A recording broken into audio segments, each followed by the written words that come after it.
All right, in this video, I'm going to show you guys how to change the frame rate on your GoPro. All right, so let's go ahead and press this. Let's start her up. All right, it should come right to, I have it on video, so it comes right to this page. You're going to go to this 1x, you're going to click it. It's going to give you slow-mo speed. All right, so this is 1x, this is 30 frames per second. You know, if you want to go a little bit stronger or faster, click here. Here's 60 frames per second. All right, even more, look at this, 120 frames per second at 4K. That's pretty good. Now, it will let you go even faster, but it brings it down to 2.7K at 240 frames per second.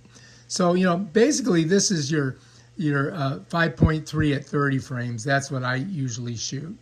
But you guys can change it up if you want to get it faster. If you're going to be doing like sports, you can, you know, switch it and make it a little bit stronger, quicker, and capture more video.